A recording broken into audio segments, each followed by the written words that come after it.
ফজরের আজান দিল, আমি ফজরের সময় উঠে গেলাম। ফজরের সময় উঠে আমি শাম দেশের মানুষদেরকে জিজ্ঞেস করতেছি, এ শোনো, আনা জিতু মিনাল মক্কা, আমি মক্কা থেকে আসছি, আমি এই দামেস্কে ব্যবসা করার জন্য আসছি, আমার নাম হলো আবু বকর। আমি আজকে রাত্রে একটা স্বপ্ন দেখেছি, তোমাদের এলাকায় কোনো বড় কোনো পাদ্রী আছে কিনা, তোমাদের ধর্মীয় কোনো গুরু আছে কিনা, যে কিনা আমার স্বপ্নের ব্যাখ্যাটা দিতে পারবে। শাম দেশের মানুষ বলে, আবু বকর আপনি এই দিক দিয়ে সোজা যাবেন, যে দেখবেন মরুভূমির ভিতরে একটা ঘরের মধ্যে আমাদের একজন পাদ্রী বসে আছে, সে মানুষের স্বপ্নের ব্যাখ্যা বলে দিতে পারে। মানুষ স্বপ্ন কি দেখে এই স্বপ্নের হুবহু বর্ণনা ব্যাখ্যা তিনি বলে দিতে পারে। আবু বকর আপনি তার কাছে যান, গেলে আপনার স্বপ্নের ব্যাখ্যাটা আপনি জানতে পারবেন।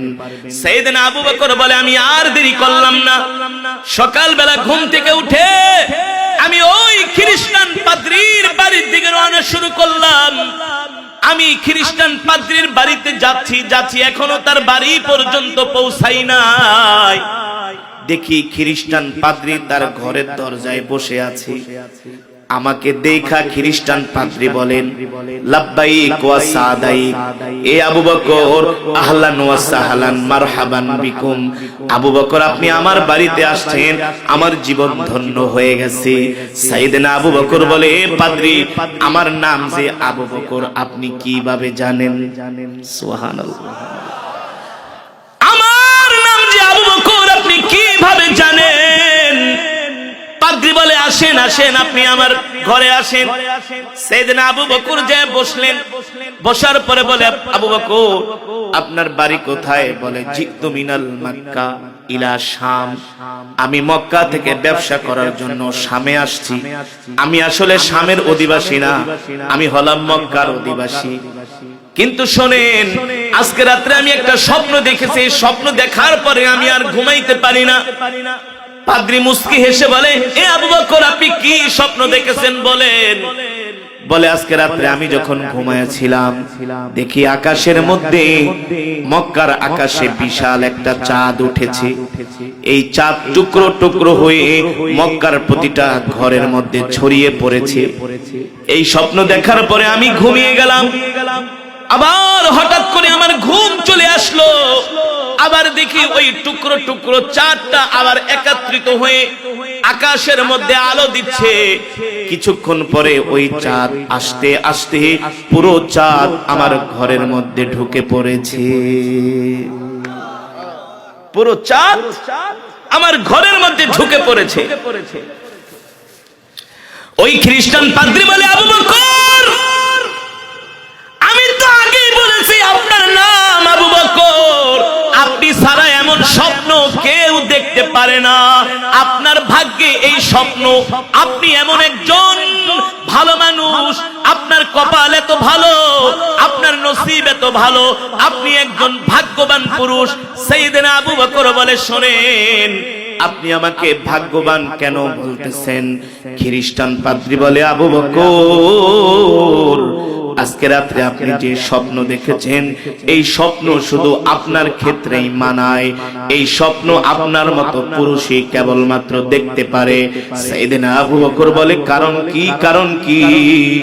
ওই খ্রিস্টান পাদ্রী ডাক দিয়া বলে, আবু বকর আপনি যে স্বপ্ন দেখেছেন, এই স্বপ্নের ব্যাখ্যা হলো শেষ জামানায় একজন নবীর আবির্ভাব ঘটবে, তার নাম হবে মুহাম্মদ ইবনে আব্দুল্লাহ। আল্লাহু আকবার।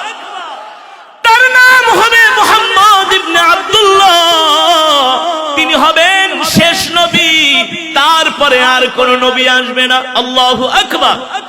আমাদের ইনজিলের কিতাবের মধ্যে এই কথা লেখা আছে, শেষ জামানায় একজন নবীর আবির্ভাব ঘটবে, তার নাম হবে মুহাম্মদ ইবনে আব্দুল্লাহ।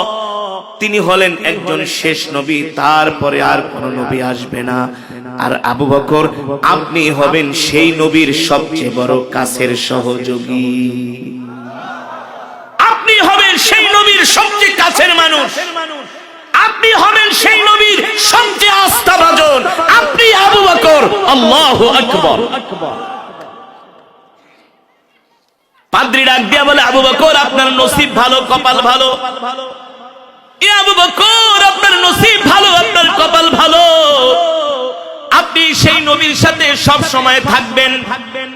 এবার আল্লাহ নবী বলে, আবু বকর আপনি যে শাম দেশে যায় স্বপ্ন দেখেছিলেন, সেই পাদ্রী আপনাকে কি বলছে? সাইয়েদনা আবু বকর বলে, ওগো আল্লাহর নবী আমি যে স্বপ্ন দেখছি আপনি কিভাবে জানেন? আল্লাহর নবী বলে, আমি যদি না জানি তাহলে আমি নবী হলাম কিভাবে? আপনি স্বপ্ন দেখেছেন, এটা যদি আমি না জানি তাহলে আমি নবী হলাম কিভাবে? সাইয়েদনা আবু বকর কান্না করে আল্লাহর নবীর হাত ধরে বলে, ওগো আল্লাহর নবী আপনি তো শেষ নবী, আপনি তো রাহমাতুল লিল আলামিন, আমি তো আপনাকে চিনতে ভুল করি নাই, এই কারণেই তো আমি আপনার সব সময় কাছে থাকি। কি করি? এখনো কিন্তু সাইয়েদনা আবু বকর কালেমা পড়ে ঈমান আনে নাই। আল্লাহর নবী বলে, আবু বকর আপনি যে স্বপ্ন দেখছেন এটা তো আমি জানি। আপনি দেখেছিলেন যে চাঁদ টুকরা টুকরা হইয়া মক্কার প্রতিটা ঘরের মধ্যে চাঁদের আলো ছড়িয়ে পড়েছে, আবার চাঁদ একত্রিত হইয়া আপনার ঘরে ঢুকে পড়ছে।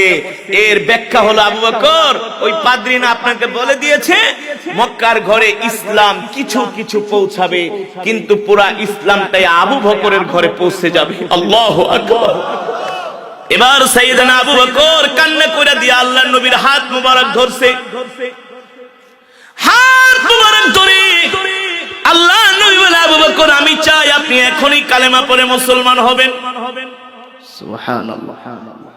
এখনই কালেমা পড়ে সাইয়েদনা আবু বকর বলে, গো আল্লাহর নবী আপনি যে আল্লাহর পয়গম্বর, মক্কার কোন কাফেররা বিশ্বাস করুক না বিশ্বাস করুক, আপনি যে নবী এটা আমি স্বীকৃতি দিচ্ছি। আপনি আল্লাহর নবী, এর মধ্যে কোনো সন্দেহ নাই। সুবহানাল্লাহ। এবার আল্লাহর নবী সাইয়েদনা আবু বকরকে সাথে সাথে কালেমা পড়ায় মুসলমান বানায় দিলেন। সুবহানাল্লাহ। এই আবু বকর মুসলমান হয়ে যায়। সাইয়েদনা আবু বকর বলে, গো আল্লাহর নবী আমি যে মুসলমান হয়েছি এই কথা আমি আমার মাকে জানায় যাই, আমি আমার বাবাকে জানায় দিতে যাব, আমি আমার গোত্রের মানুষকে জানায় দিব। এই কথা বলে সাইয়েদনা আবু বকর বাড়ির থেকে দৌড় শুরু করছে। ওই যে কিছুক্ষণ আগে মক্কার যুবকেরা আল্লাহর নবীর নামে মিথ্যা নালিশ করছে যে এ আবু বকর আপনার নবী, নিজেকে নবী দাবি করে, মুহাম্মদ ইবনে আব্দুল্লাহ।